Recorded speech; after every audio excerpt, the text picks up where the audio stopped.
know if you can tell, but I got a couple of new additions to my couch right here, so... Oh yeah, and this guy too. Looks good, doesn't it?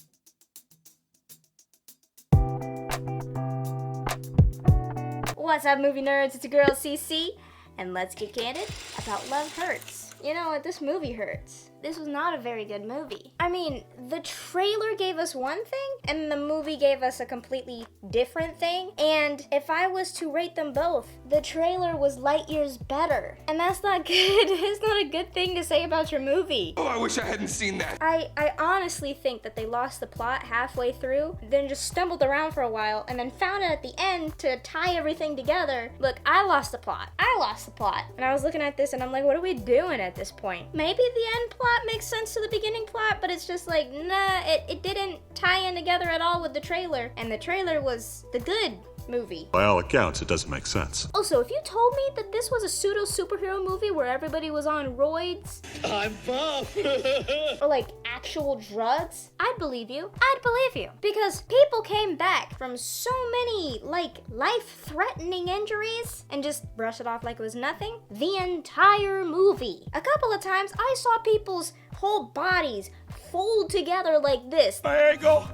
I think it's broken. Just head touching ankles, bounce back, and then they pop up and they continue on. And it's like, what? I mean, folks basically died. And then they got right back up and like walked off into the sunset at the end of the movie. Like, it wasn't natural. Let me just put this in perspective for you. Sometimes I can wake up with a crook in my neck. I can't do anything that entire day just by sleeping wrong. Whereas the main character was punching people like it was nobody's business with a hand that had a knife driven fully through it. Just straight through it. Just like that. Straight through. And, nuts. You see, you proved my point. Look at that. Like, I'm already, like, showing you right now. I didn't even do anything, and I pulled the scab off of my finger that's still been trying to heal for 4 months, and I could barely touch anything with this finger, yet the guy was punching people with a knife that was driven fully through it like 2 hours before. Seriously, make it make sense. Make it make sense. Actually, you know what? Make it all make sense. Make the whole movie make sense, because I was struggling in the theater, and I'm struggling now. But that's just my initial review. Keep on watching if you want to hear the full review, and whether or not you want to give this movie a shot. There will be spoilers and the reasons for the rating. You have been warned.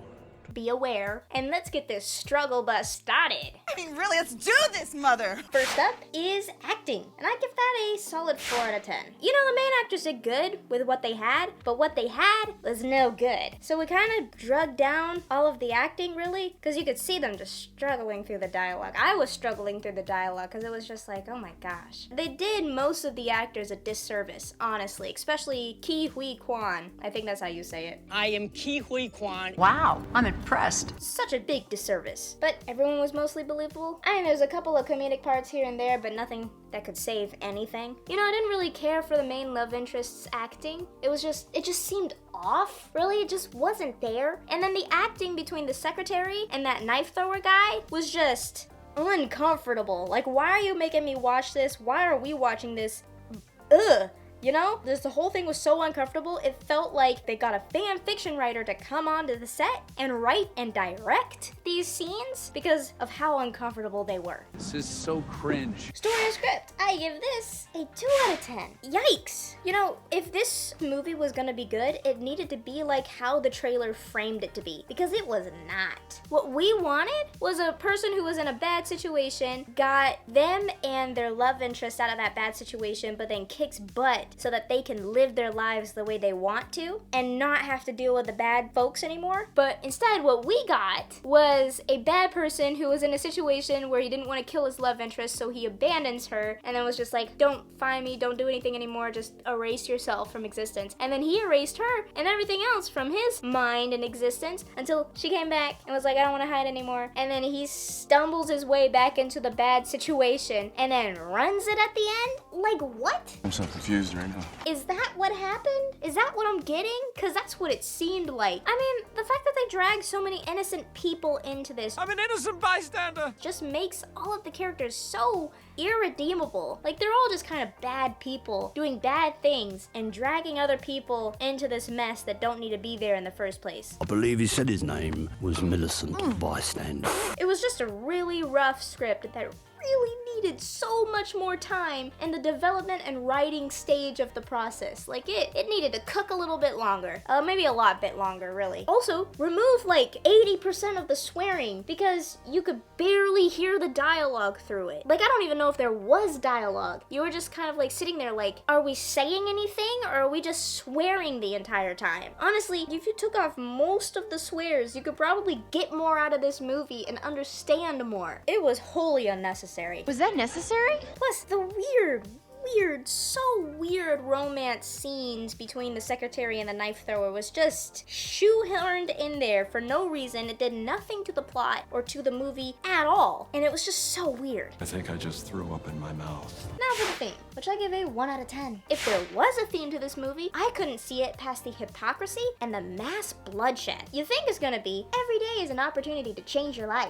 Like the trailer and the movie states, but like, no one changed at all. Old habits die hard, I guess? You'll never change. Now for the details, which I give a 5 out of 10. Little details like cuts, bruises, blood, and other wounds and junk, they were continued through the story, so it didn't really seem like any continuity errors in that sort of sense, which is good. And I really loved the bad guy's lair with like the old arcade cabinets and all of the dingy aspects to it. Really did feel like a nice bad guy's lair. Nice place you got here. But like, there really wasn't much to write home about. It's just a standard movie set, really. Now we're getting into the nitty-gritty of the full review. So here's your spoiler warning right now. Spoiler alert. Now let's get into the reasons for the rating. This film was an R-rated action/adventure movie. Do I think it was R-rated? Haha, yes! 100%. Oh my gosh, no doubt about it. It was rated R for sure. And I'm gonna get into that. Hold on to your butts. Sex content. There was sex content in this movie, but not in like the sense of nudity or whatnot. It was just, they were in like this bar/stripper joint. Nice. Where there were strippers and people in just revealing clothing, drugs and alcohol. There wasn't any drinking in this movie that I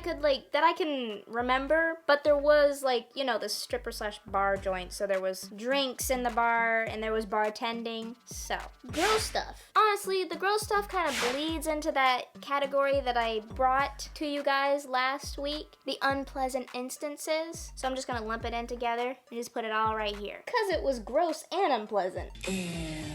A knife was in the main character's hand on like a table where the knife was driven through and it came out through the table with like blood and stuff just dripping. Also, lots and lots of blood come out of folks' mouths. A duct tape man has duct tape on his mouth as well, and it gets ripped off, which also rips off his 2 front teeth. That's disgusting. A cut off finger was shown. A boba straw was shoved through a person's head to kill them, and another boba straw was used as a weapon to stab and gouge out flesh. Ugh. You have ruined it for me! Now for the language. There was lots and lots of language, to the point where I don't think there was a single scene where language wasn't in it. Just overused entirely. You know what? I thought Flight Risk had a lot of language, but now this one takes the cake. Language! 86 uses of the F word, 12 uses of the A word, 9 uses of the S word, 5 intense uses of the Lord's name in vain, 3 hells, 2 of the D words, 1 bastard, and 1 groinhead. Stop cussing,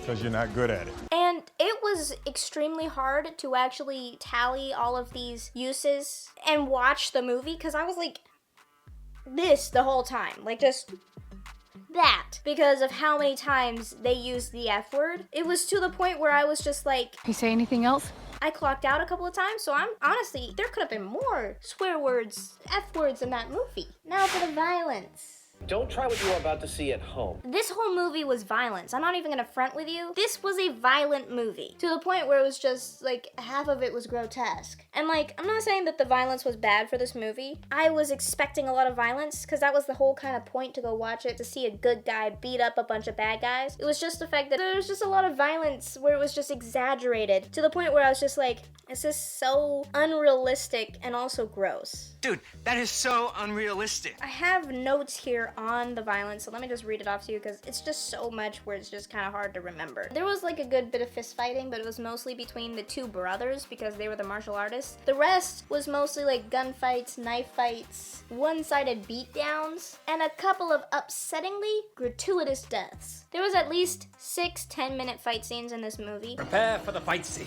Mixed with the stuff that I was describing earlier, and then 2 more lax fight scenes, but only because those were the one-sided beatdowns that ended pretty quickly. Also, 2 people die in this movie that had nothing to do with the conflict of this movie. And they were like innocent civilians who were the only stand-up people in this movie. The first one was a real estate owner that gave the main character a second life, who died due to the boba straw being shoved through his head, like multiple times too. And then a real estate agent who decided to try and help because he saw the gunfight going down, and then he gets shot in the head. And obviously the agent's death was to be comedic, but it just wasn't. It was just sad. It was just like, it was just useless. My death meant nothing. I mean, 2 people in this movie who actually deserved to die, that you thought did die, they're alive at the end. But we kill off 2 innocent civilians who had nothing to do with anything? Why? What's the point? Neither death advanced the plot of this movie whatsoever. The outcome for this movie is literally the same with or without those 2 deaths. So what's the point? Why would you do that? Deaths from minor characters need to mean something or don't bother. Because why? Some cheap thrill, apparently.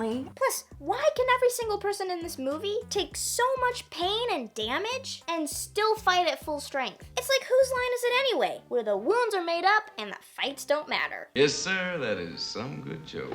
Overall, I give this movie a 2 out of 10. And the 2 is only there because of the cool, graceful choreography of most of the fight scenes. Like, they were pretty neat to watch. But honestly, there was just a gratuitous amount of swearing. I mean, it almost seemed like the actors were getting paid per swear. There was 2 completely useless and upsetting deaths. And almost no redeeming qualities to the majority of the characters. This was like watching an old Mortal Kombat movie, but without the good lore. Oh, sick burn. It's a movie I'll never watch again, that's for sure. And I'm almost offended that I had to sit through a movie like this, because I feel lied to. I mean, honestly, the trailer was so different. The concept of the movie framed by the trailer just had so much potential. And I was so excited to see Ke Huy Quan on the big screen, which fed into my disappointment that much more. Wrap that up and give it to a child on Christmas, because we're done. Anyway, thank you all so much for watching this review. If you want to see any other movie, please comment down below. Or comment anything, I will answer. Also, please share with your friends, like, and subscribe so I can keep making videos like this for you. Every Friday I have a new review, so if you want to see something, comment.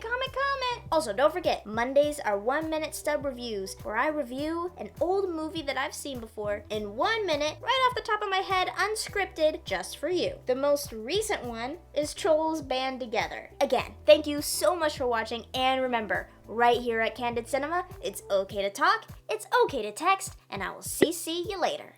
Bye!